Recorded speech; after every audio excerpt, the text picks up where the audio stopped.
Welcome to Everyday Martial Artist, a weekly podcast where you'll join me, Brian Doucette, as I interview a different martial artist each episode and hear their story. Some guests you may have heard of, and some you probably haven't. Be sure to subscribe where all your favorite podcasts are available. Also visit our website at everydaymartialartist.com. If you're listening for a specific interview, I sure hope you'll stay and check out the other episodes. A very special thank you to Topher Williams for our custom theme music. And now, the newest episode of Everyday Martial Artist. Everyday Martial Artist is brought to you by KOOnline.com for all your martial arts needs. Sparring and safety gear, rank belts, uniforms, weapons, patches, and more. Wholesale supplies made by martial artists for martial artists. Visit us today at ko-online.com. Hello and welcome to Everyday Martial Artist. I'm your host, Brian Doucette, and as we do every Thursday, we're joined by a brand new guest talking about their life and their journey throughout the world of martial arts. My guest today was born in San Jose, California, but spent his childhood in Seoul, Korea, where he started his martial arts training. He's a stuntman, stunt coordinator, fight choreographer, and actor.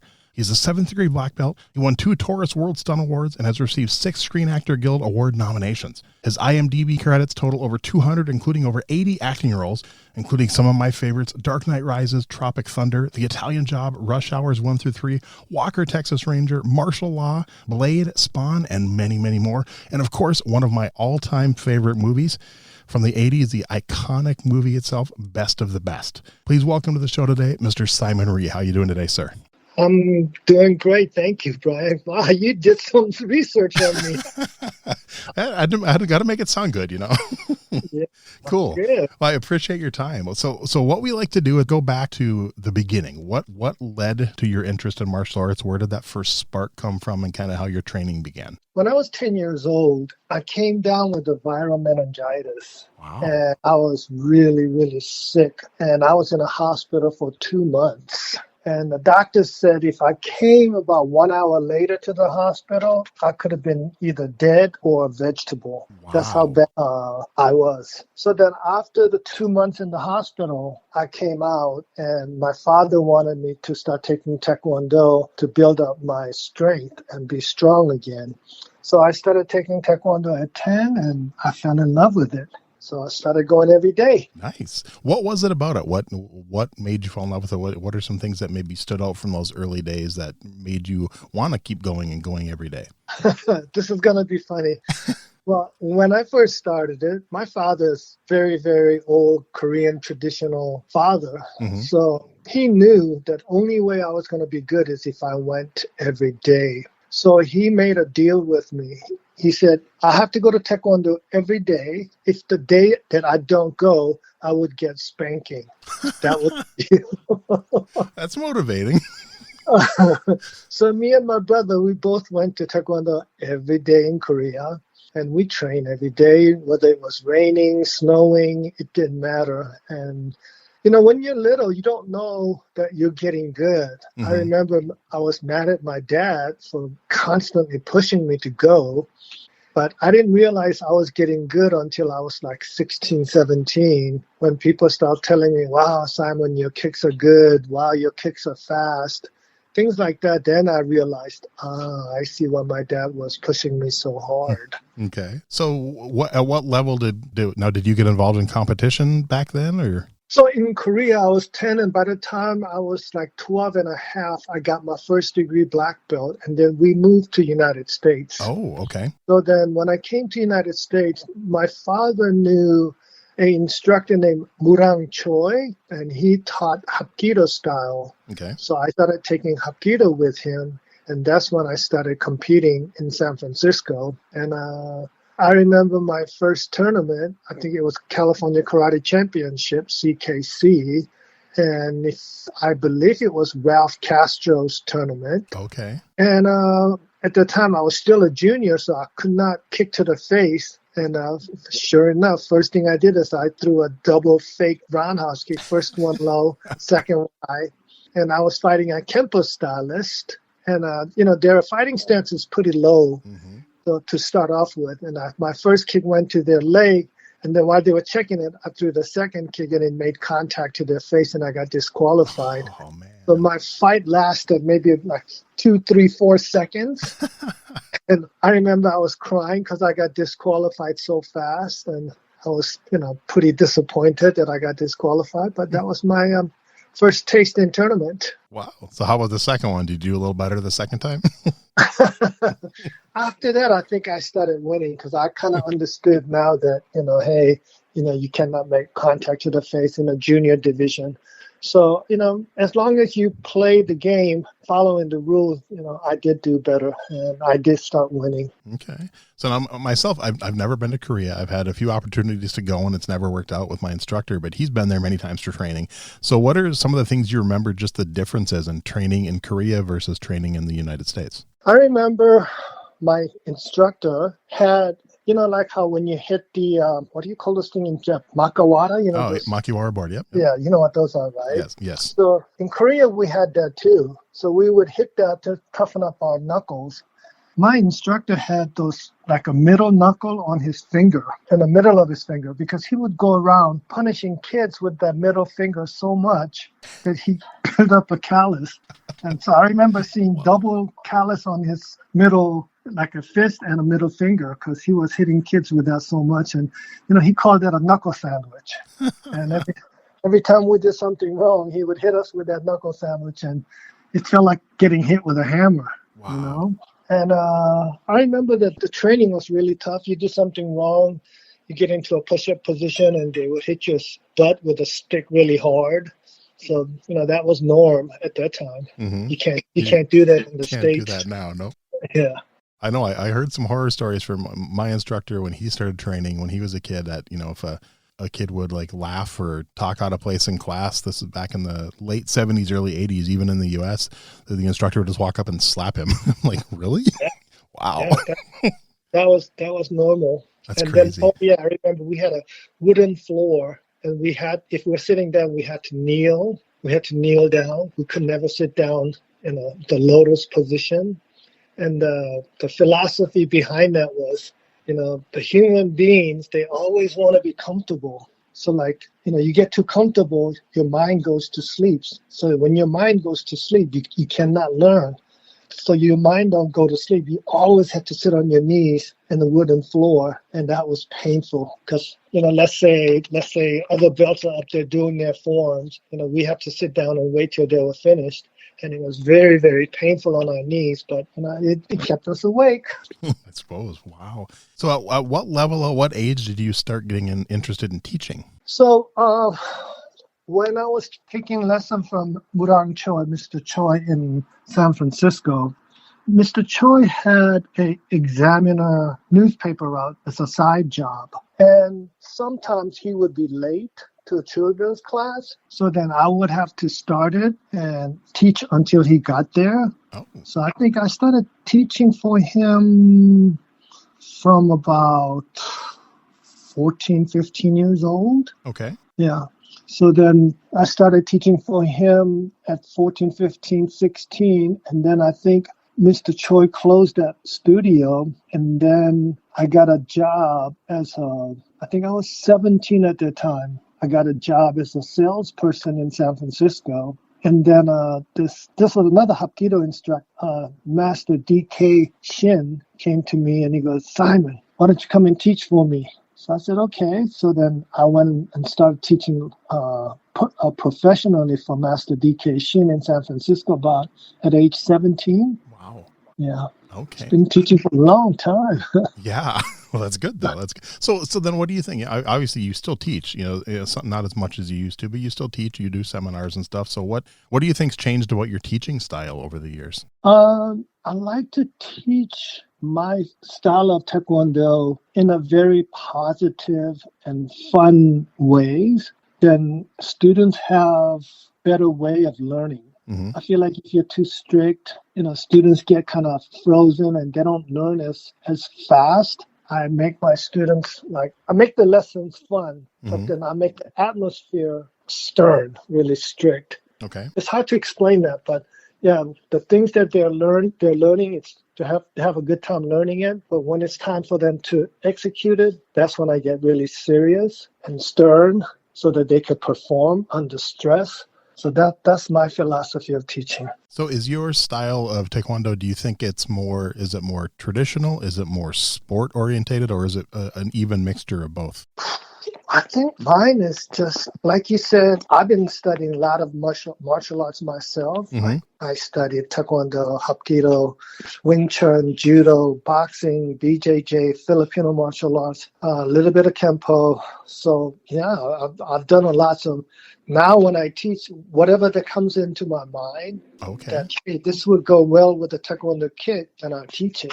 And it just comes to me naturally. Nice. That's important. I mean, that's something that, I think nowadays it's a lot more common where, probably back when you first started doing it, it wasn't as common to blend styles like that. I mean, there was a few people starting to do it, but I know for stories I've heard from back then, it was kind of frowned upon. It was like, this style's the best. It's the only one you need to learn. And the people who started blending them are the ones that had a little more success, I think. Yeah, I agree. I mean, I couldn't even wear a black pants. It had to be all white uniform.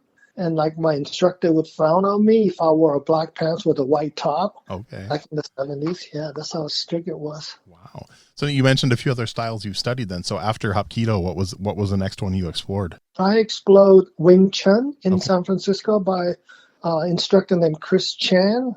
And the story behind, reason why I went to his class is this was a story behind my Sifu, Chris Chan.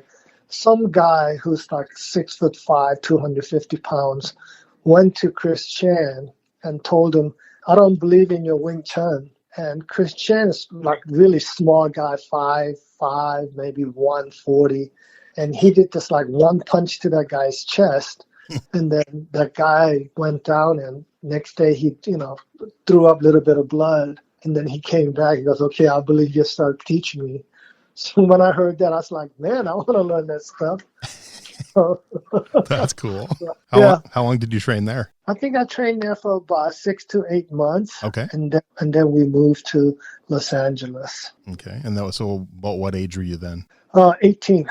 Okay. I graduated from high school, and then I moved to Los Angeles. Okay. So then what type of martial art did you seek out when you got to Los Angeles? I was studying with Master Jun Chung. Okay. And Master Jun Chung just purchased that Taekwondo school from Mr. Chuck Norris. Oh, okay. Yeah, it was Chuck Norris's school on Wilshire and La Jolla, and right next to Beverly Hills. And I started teaching, working out, learning from Master Chung and teaching for him. And at the same time, I was attending Los Angeles City College and started learning judo from Hayward Nishioka. Oh, okay. Yeah, I took some judo lessons there. It's nice. So what were you going to school for? Was it, I mean, at that age, had you thought of the entertainment business, or were you having, what were your plans at the time? Just like anybody else, my parents wanted me to be either a doctor or a lawyer. Okay. But it didn't go that way. So I was just taking general courses, teaching Taekwondo from maybe 4 to 8. Wow. p.m. And then after that, I went to go work at a nightclub as a bouncer. Oh. And I lied to the manager. I told him I was 22 when I was only like 19. And Nice. they never checked my ID. They just Wow. gave me an application. They just wanted me to work there because I told them that I was a black belt. That's awesome. So I was bouncing people at like 19 years old. So did you ever have to use your Taekwondo skills then as you were a bouncer? Or? Many times. Many times. Okay. Yep, many times. I think that's where I learned how to really do a real fight. Okay. Know? So I got to ask you then, as a bouncer and a real life martial artist, how realistic was the movie Roadhouse? How real? I think it's somewhat realistic, but of course they, make it a little bit more exciting.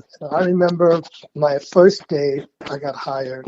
I got into a fight because this three guys were gonna attack one of our bouncer, and they didn't know I was the new bouncer. So I was just standing next to him, and then I threw a side kick. And it was like 1977 or 78. Mm-hmm. We were still wearing those shoes with heels on it because it was disco era. Ouch.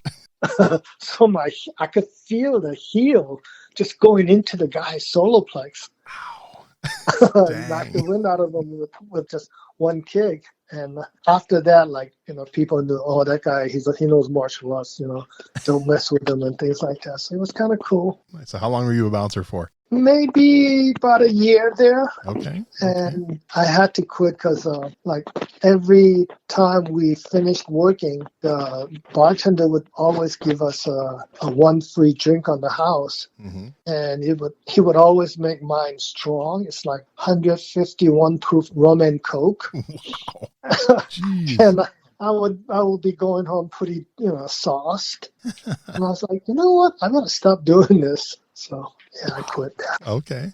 So now I'm reading your bio on your website, and you've trained a lot of celebrities. So did you start training celebrities before you got involved in the entertainment business, or did that come after? I think it came after. Okay. As I was teaching at Master Jun Chung's school, first person that came through the door was Sam Jones. Okay. I don't know if you know him. He was the original Flash Gordon. Oh, yeah. Cool. Okay. Yeah. And then after that, it was Lorenzo Lamas. Nice. Okay. Yeah, so I was training those guys. And then I got a call from Paramount Studio, and they wanted to know if I could train Faye Dunaway. Do you know who she is? Oh, yeah, definitely. I know who Faye Oh, Dunaway you is. do? Yes. A lot of young people don't know who she is. I'm not as young. I'm 48. So. Okay. So, Faye Dunaway was like big actress. She did Bonnie and Clyde. And Yep. I knew who she was. And they wanted me to teach her how to use a sword.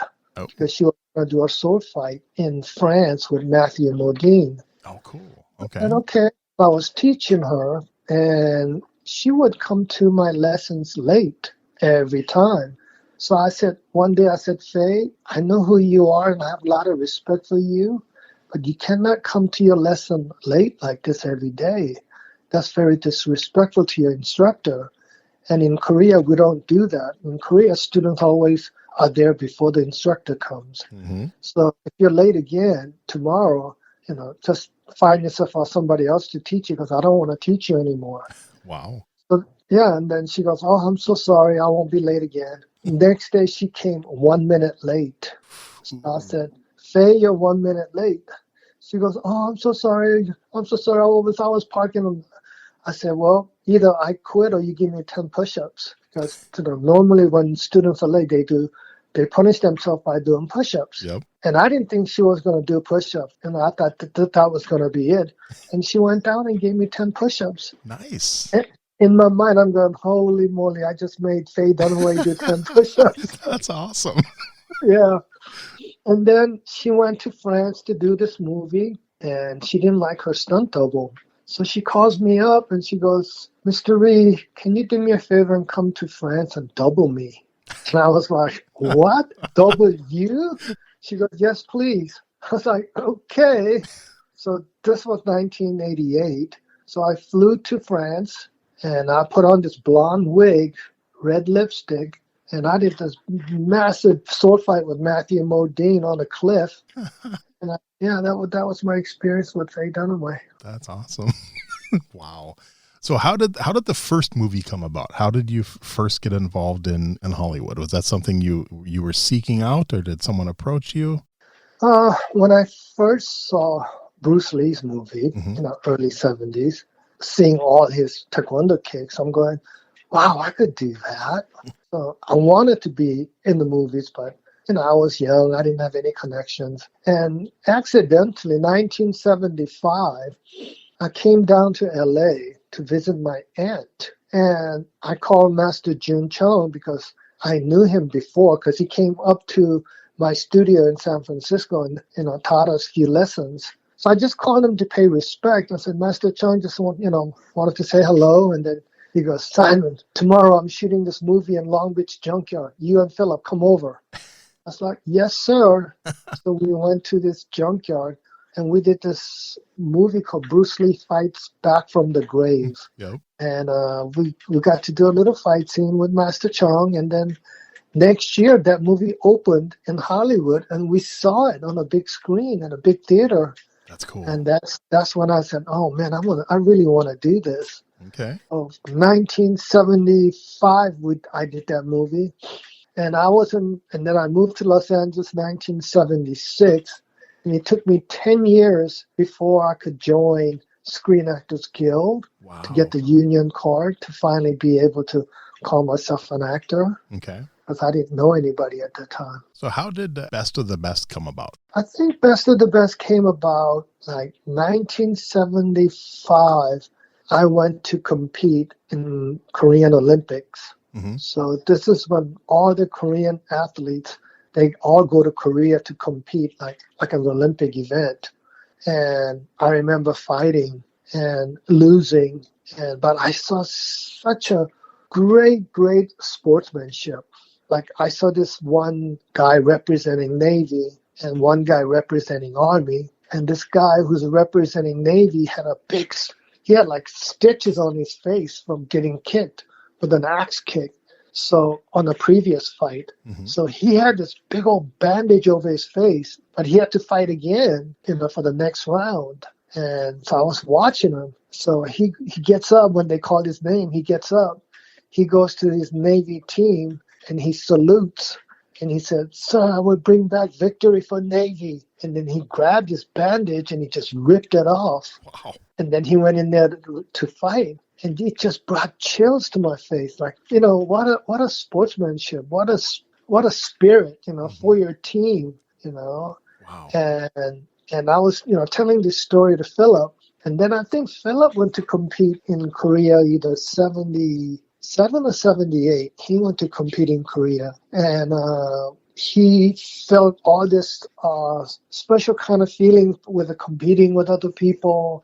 He felt a little bit of, I guess, racism or prejudicism, because even though he was Korean, but since he came from the United States representing USA, there was oh, that guy's Korean, but it's representing USA, and just, a little bit of that kind of stuff. Yep. And back in those days, whenever we went to go see martial art movies, it always like revenge, drugs, sex, Yep. gratuity violence. And that's not what true martial arts is all about.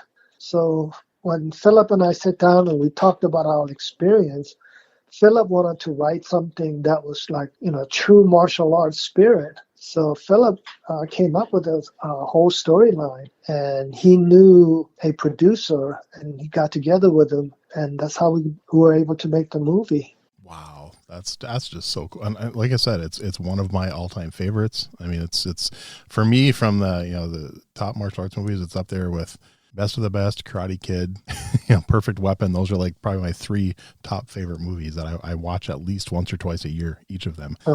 It's just, that's great. Yeah, just such a great story, and I every time it's on, I'll watch it. So what, any cool stories from making it?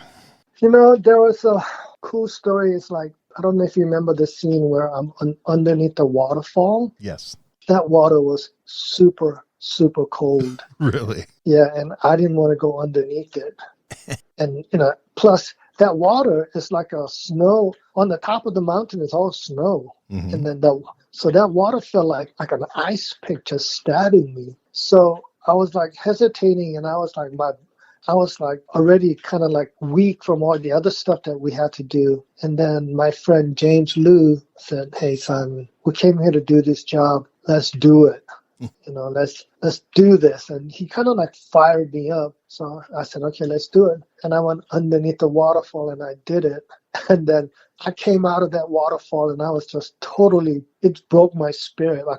I was so cold. I just couldn't help myself. I would just start crying, Wow.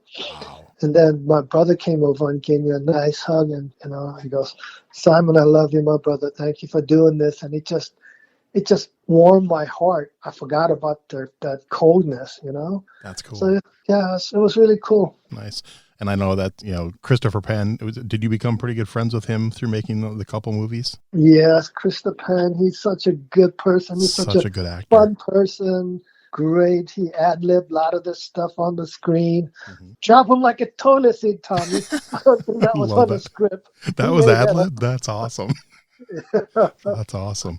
So Yeah. how many of the people who played the team, the US team, how many of them actually were martial artists? I know Chris Penn had a martial arts background. Only Chris. Oh, only Only, Chris. only Chris. Oh, Philip trained Eric Roberts, and we had one double for Eric, who was pretty similar looking. So we were able to get over with some of the stuff. But Eric trained hard. He's a really, really good actor, because like when he trains, he could be bleeding and he won't stop. He'll continue to get his scenes correct. So I give Eric a lot of credit for pulling that off. wow. That's impressive. I did not, I don't know why I thought did he continue training in martial arts after maybe? He did with me up to Best of the Best 2. Okay. And then Cool. I don't know, we lost contact after that. I remember me and my buddy went to Best of the Best 2 opening night in the movie theater. And I don't remember what the one kick you did. It's like a in the air side kick right into a turning side kick all in one jump. And we saw that and we're like, oh my God. And after the movie, we went over to our Taekwondo school because we had keys, and we spent 3 hours practicing that on the heavy bag until we could both do it. we thought it was like the coolest kick in the world. Oh, thank you. And I think my friend actually did it in a tournament, and actually scored with it. So Oh, nice. yeah, that's such a cool kick. So such a good movie. And just looking through your list on IMDb, I just noticed you were on The Rookie. You did some stunts on The Rookie, which is one of my favorite shows right now. And I mean, obviously you're still working. That's why we had to push this interview off, because you were in the middle of. Can you talk about the project you were just working on? Yeah, it's called American Horror Stories. Oh, okay. So there's an American Horror Story, Mm-hmm. and this is a spin-off, American Horror Stories. Okay. And this is my second season, and totally different from all the things that I'm used to doing. Mm-hmm. Like I don't use any martial arts in this TV series. It's Wow. all about horror and killing, and Mm-hmm. most of the killing is done with knives. Okay. So in the beginning, I wasn't happy because the director would ask me, "Hey Simon, will you go shoot a previs for this scene where this one girl is killing 4 other girls?" So I said, okay. So to be able to come up with the choreography, I had to become that killer. So I could kill 4 different girls in a very different, violent way with a knife. So after I shot the previs, I told my wife, I was like, this is dark. This is like really dark. I have to my mind has to go to a killer and find the different ways to kill all these people. I don't know if I want to do this. Wow. And my wife goes, honey, you gave them your word, you do it, you're going to do it, so honor it. I said, no, I don't know, honey. I'm not sure if I want to do this. And she goes, honey, how many times did you kill people using martial arts in a movie? There you I go. said, okay, you got me there. All right. So I started, cool. It's all make believe. So I started doing it, Yep. and it's been a very fun, different challenge for my brain. Okay. Instead of always thinking about martial art techniques, now everything's different. So it's good for me. So instead of just doing the same thing over and over with martial arts, now I gotta use my brains in a different ways. Okay. So do you have any other martial arts projects in the work? Anything coming up? That show called The Warrior? Oh yeah, the based on Bruce Lee's notes. Yep. Right. So the stunt coordinator, his name is Brett Chan. Mm-hmm. He's a very good friend of mine.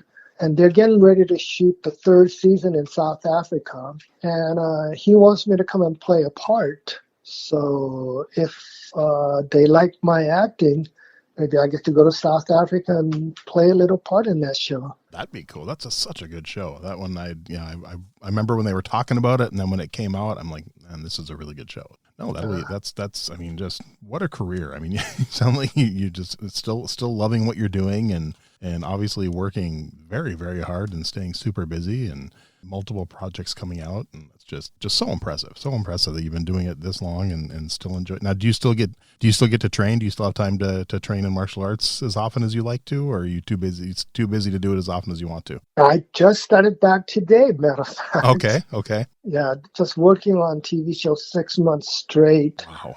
Just and eating craft service food, and Mm-hmm. you get tired sometimes. You just got to have some coffee and donuts, and I noticed my stomach started to stick out, and I was like, okay, now since we are wrapped, I'm going to start training and try to get back in shape. Now, do you have kids? 2 boys, Okay. 30 and 27. Okay. Are they martial artists? They're both second-degree black belt. Okay. And my wife is also second-degree black belt. Okay, cool. That's always good. Now, how old were your boys as young as you when they started, or what age did they start at? At 4. Oh, wow. Okay. A little bit younger. Yep, a little bit younger. And they did, once they got up to second-degree black belt, they wanted to do other things. And I said, yeah, go ahead. And my younger one's really good with skateboarding, gymnastics, and he works as a data analyst. Oh, cool. Okay. And he also does stunts in the industry once in a while. And my older one graduated UCSD with nano engineering. Wow. And he's getting married next month. Oh. So I'm really happy for him. Congrats. Yeah, and he works as some solar company in San Francisco, I believe. Okay. But he lives in Oceanside, and Nice. he also does stunts here and there whenever he has time. Okay. But they enjoy doing stunts because it gets them out of their routine. Very cool. So what advice would you give someone who was looking at getting involved in martial arts for the very first time? They knew nothing about it and they just wanted some tips on maybe like what should they look for in a school? What should they look for in an instructor, and maybe some things they should avoid? I think the best thing to do is go look at the class and see how the instructor interacts with the students first. And if the instructor and students have a very good relationship, try introductory lessons or trial lessons and make sure that you're happy with it. And then once you're really happy with it, stick to it till at least you get your first degree black belt. Mm-hmm. So you master that style, and then if you want to venture out to something else, then I think that's the time to do it. Nice. So now, what are your thoughts on MMA and the UFC? Are you a fan of that? Do you watch that ever? I do watch that, and I think my favorite fighter is what's his name, Machida. Oh yeah, Lyoto Machida. Yep. Yeah, because he's so he bows when he before he fights. Yep. I love his karate spirit. Very respectful. He's not cocky, and then I saw him knocking out a guy, and he went right there and got down on his knees, and he attended to him, and I love that in martial arts. So I wish a little bit more of that was in UFC instead of all the cockiness and just being so brutal and being the savage. That's the part I don't like. Yeah, I agree. I used to watch it all the time, and I don't watch it as much as I used to because of that. To me, it's kind of, with the attitudes of some of the fighters, it's kind of becoming like the WWE a little bit. I kind of miss some of the older days of it, but. Yeah. And like, Conor McGregor, how once he wins a fight, how he walks like a strutting and things like that. And then I see little kids doing that. Oh, wow. In a Taekwondo tournament. I was like, it's like, just disappoints me when I see things like that. Yeah, it is. And that's the thing. And that's, those are the people that the kids learn it from. So unfortunately.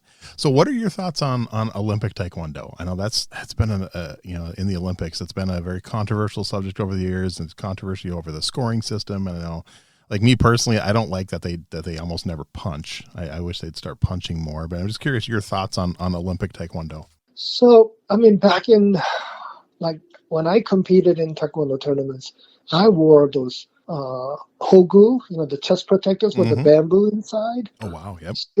So that's how far back I go back when we didn't have a shin guard or instep guard or anything like that. Yep. And if you got hurt, you got hurt. So now and then like in the 80s and 90s, I mean, you had to kick hard to score a point, and I felt like it was really, really a beautiful art because it's really hard to kick someone in the face. Mm-hmm. And I was really loving it. And then it started changing. Everything is done with the front leg now, and you just kind of touch him and you get a point and things like that. Yep. So I kind of lost my interest in that. I don't follow it anymore. Yeah. I'm kind of the same. One of my previous guests, he was actually a judge and an official for that, and he told me that they're trying to get it back to the way it was. He said they're trying to bring punches back, and they're trying to really change it to get more people, more interested in it. So I hope that's true. I hope so. And then there was that new uniform that they were trying to come up with. Did you see that? Yeah, that was ugly. That's really Tell ugly. me about it. Oh my goodness. Yeah, no, that's just really, really ugly. I don't know. I mean, I when I started Taekwondo, we had the traditional fold over style, and I think we couldn't get the V-neck style until we were, I think, a blue belt or purple belt, when they finally let us have a V-neck, which I thought was the coolest thing in the world, having a V-neck. So yeah, the things you get excited about when you're younger, I guess. But nice. So who are some people that you would put on your personal Mount Rushmore of martial arts? Who do I look up to? Yeah. Whether it's people you've actually met and trained with, or, historic figures, that you just think belong on the very top of your list. I mean, I train with so many great instructors. I mean, of course, my instructor in Los Angeles, Master Jun Chong, he taught me, I feel like he's the one who really taught me how to teach. He's had a nice curriculum for me to follow. Like, when you're teaching white belts, teach them only this. When you teach like red belts, only teach this. And he had everything written down. So I learned from that. And having a solid curriculum is really, really important for longevity. So I owe that to Master Jun Chong. And as far as like other martial artists that I look up to is Guru Dan Inosantos. Ah, yes. I went and trained at his place a few times, and he's just such a great instructor. And only reason why I can't go there as much as I want to because I live so far away from this school. Even the distance is only about 30 miles away. The LA traffic takes me about 2.5 hours for me to get over there. I was gonna say it's about a 90-minute drive in Los Angeles. Yeah. So then I started taking lessons from his son-in-law, Ron Balicki. I don't know if you know him. Oh, okay. No. He's married to Diana Inosantos. Oh, okay. And he taught me a lot of Filipino martial arts. So he's a good friend of mine. He also does stunts, and I owe him a lot. And my Kempo instructor, Mr. Rick Alamany in San Francisco, I don't know whether he's still alive or not. My Wing Chun instructor, Chris Chan, I don't know those people are alive or not, but yeah, those are the people that had, strong influence on me. Okay, good. So what is one philosophy you've learned in all your years in martial arts that comes to the top of your list? It's just super important to you. You keep coming back to it. You make sure you instill it in other people when you can. So this is what I say to all my students. You're in Minnesota. Yes. There's a DJ named Big Boy. I don't know if you're familiar with him. He's a hip-hop artist DJ. Okay. So he used to be a very, very heavy person. That's why he called himself Big Boy. But now, he's not big anymore because he had stomach surgery. Okay. Anyway, so one day he walked into my Taekwondo school and he said, "So, if I wanted to take lessons from you, do I have to call you master? I'm a black man, so I might have a problem with calling you master." Okay. I said, "Yeah, that's great. I understand where you're coming from." I said, "Listen, I'm going to give you a 30-minute private lesson. And if you like the way I teach you, you pay me. And if you don't like the way I teach you, then don't pay me and you don't have to come back and you don't ever have to call me master." So he goes, "Okay." So he took a 30-minute private lessons from me. And then after that, he signed up all his family next day. Nice. And the thing that I told him is the reason why people call me master is not because I'm a black belt. It's because if I only teach you how to kick and punch, it's in human nature that you become aggressive. So to counterbalance that, I have to teach you how to be humble. That's why when you come to studio, we bow to flags, we bow to the studio. We bow to the instructors. We bow to the black belts. That's why you call me master. That's why you say yes, sir, no, sir. So it's like yin and yang. You learn how to fight and become strong, but at the same time, you learn how to be humble yourself so that you're a balanced person. So that's my philosophy of teaching martial arts. So once I explained it to my students, they understand and they have no problem, calling me master and things like that. That's cool. I like that a lot. So I was going to ask you this earlier, which forms do you use in your style of Taekwondo? WTF, I teach Taeguk forms. Okay, cool. Yeah, my school still does the Paul Gay forms, so we've been using those as long as I can. I know some of our schools that are around here switch to the Taeguk, but my instructor has always stuck with the Paul Gay forms. So I was just curious. You know what? I learned Paul Gay forms when I was in Korea. Oh wow. Okay. So what I did is, since WTF wanted everyone to learn Taeguk forms to get their black belt from Kukkiwon, Mm-hmm. so I teach all my students from to become a first degree black belt, you learn all Taeguk forms, and then to become a second degree black belt, I teach them all Paige forms. Oh, okay, that's cool. Yeah, I've always preferred. I've seen both. I've always preferred the Paul Gate. To me, they're a little more traditional. They have the lower, wider stances, and so I've always that's what I've always enjoyed about that myself. And myself, I'm not one. I don't enjoy the competition side of it. I don't mind teaching other people for competition, but I've never enjoyed. I've been in one martial arts tournament in my life. I was a orange belt in 1992, and I got my headgear kicked off. Ooh. Yeah. Someone threw a backspin and took my headgear off, and I didn't want to be there in the first place. My instructor actually forced me to. That's why I switched schools. He forced all of his students to enter tournaments, whether they wanted to or not. And that's not cool. Yeah, he was not a good. I tell everyone he was my John Kreese. He was my exactly. So, did you know I trained him? Oh, you trained Martin Kove? Yeah. Really? Oh, that's cool. For the movie or? No, for the Cobra Kai. Oh, really? Okay, that's awesome. William Zabka, okay, Martin Kove, and then Zolo, and then Tanner. Okay. Jacob and Mary. That's awesome. Me and my daughter, who's 15, almost 16, and she told me to tell you she loves Best of the Best. Oh, yeah. Thank you. All my kids love 80s movies, so and me and her watch Cobra Kai together whenever it comes out. We're huge fans, and I know all those actors because the stunt coordinator of Cobra Kai, he's a good friend of mine. Mm-hmm. So before show started, he asked me to train those guys. So every time, before show starts, like 2 weeks, they would train with me before show starts. That's cool. I got to be good friends with everybody. And Martin Kove even had me teach his daughter. Oh, wow. That's really cool. Yes. Nice. So how do you enjoy the show? Have you watched it? I watched the first season. Mm-hmm.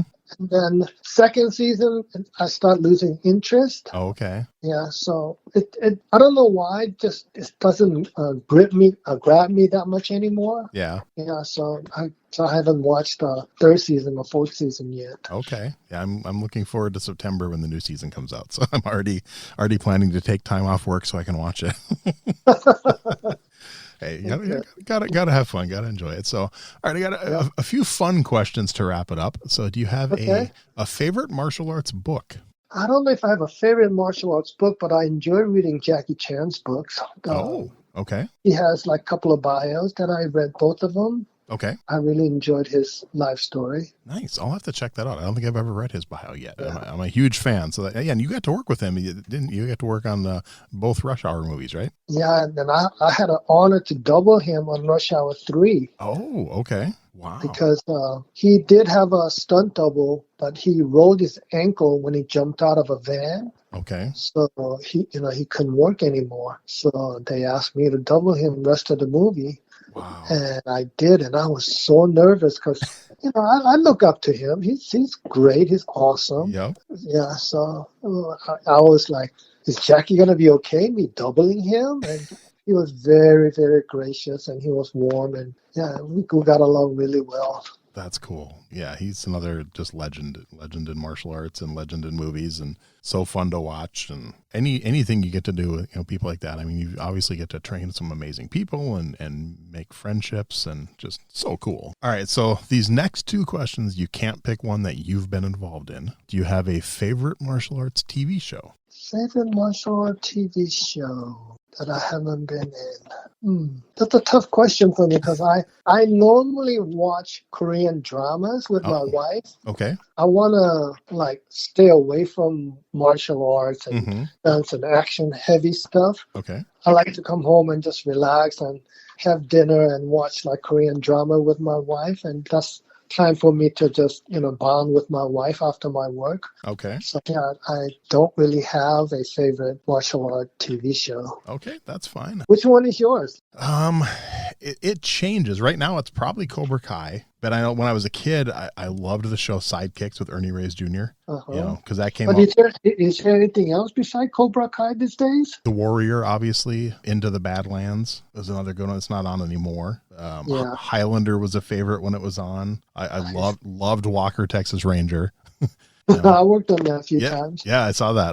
That's really cool. So yeah, I mean, for current stuff, it's probably Cobra Kai. But I mean, all time, I mean, Sidekicks is up there for sure. And I really loved, there was a show in the early 90s called Street Justice. I don't know if you remember that one. With I don't. Gentleman named Brian Genesee. It was a black belt in Hung Gar Kung Fu, and then it also starred Carl Weathers from the Rocky movies. Oh, okay. Yeah, it was I think the reason I liked it was kind of like Sidekicks. So because Sidekicks, if you remember, but he played a cop and he took in took in the young kid and raised him. Well, Carl Weathers was a cop, and Brian Genesee was like this kid. He had like saved his life in like Vietnam, and he tracked him down and came to live with him.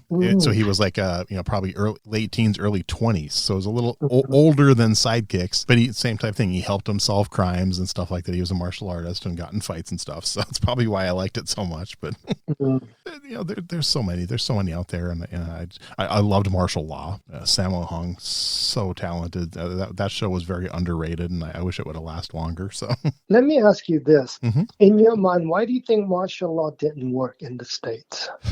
I don't know. I mean, I don't know if it was, maybe it was too soon. I mean, I hate to say this, maybe it was too soon to have an Asian person leading a show. I mean, I hate to think that, but. I mean, I worked on martial law the first episode, and all the actions and fighting, it was great. I thought it was going to do really well, but I think the problem was the writers. Okay. Like sometime I get hired to do, I'll give you an example. I got hired to do a music video for Kendrick Lamar. Okay. He's a rapper, I guess. Yep. And they told me, oh yeah, we want you to teach him how to do some Japanese karate because, we want him to do that in the music video. I said, okay, no problem. So, I go to meet him, and then the wardrobe department brings all this kung fu uniform. Like, oh my God, guys, wait a minute. This is not a Japanese karate uniform. Oh, it's not? Oh, well then can you just make him do kung fu now? Wow. So we had to change everything to kung fu style. And another time I got hired to be a technical advisor on some TV show. And this guy's supposed to be like a Japanese instructor. And instead of calling the instructor sensei, the writer wrote Sifu. I'm like, come on, guys. Does martial artists know the difference between sensei, Sifu, or sabomnim, and all that stuff? So I feel like martial law, the writers really didn't know how to, write correctly. That was my thinking. That could be. I mean, I need to go back and rewatch it. I actually found it online and watched 1 or 2 episodes, but I need to go back and rewatch the whole series and see if it's as good as I remember it was. So. Yeah. Oh, and I want to tell you this. Yes. I just finished working on a TV show called Brothers Son. Okay. It's a brand new TV show. Michelle Yeoh's going to be in it. Ooh, okay. And this new actor, Justin Chan. And from what I understand, it's all Asian cast. And even the writers are all Asians. And so far, they have all Asian directors. So I hope they do a good job on this one so that, this show would last a little bit longer than martial law. Yeah, I'll have to take a look at it. That sounds like it could be a good one. So yeah, nice. So, do you have a favorite martial arts movie? I think one of my top one is Drunken Master 2 with Jackie Chan. Nice movie. I just love that movie. Yes, very good. Yeah. See, mine is out. I think mine will always be Karate Kid, just because that's the movie that got me involved in martial arts. So, because I grew up, I loved martial arts, but I never thought I could do it until I saw that movie. Cool. Yeah. Love Karate Kid too. Yeah, definitely. It's such a good one. But all right, now this one doesn't have to be a martial arts movie. But do you have a favorite movie fight scene? Ooh, probably Raid. Oh, the Indonesian movie. Yeah. Yeah, I love the silat, how they use silat to fight. Mm-hmm. So violent. And I have a funny story to tell you. Okay. I got hired to be a fight coordinator on Terminator Genesis. Okay. So then I go there. We're shooting this in New Orleans, and then the director goes, "Oh yeah, we like Ip Man movies." And then one producer goes, "Oh, we like Raid." And then another producer goes, "Oh, we like Matrix." In my mind, I'm going, "A Terminator don't fight like that, you know."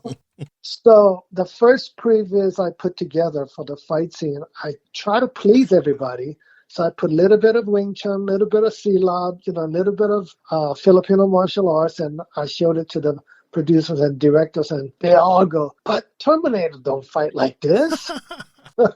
Nice. So we had to go back and change everything. That's awesome.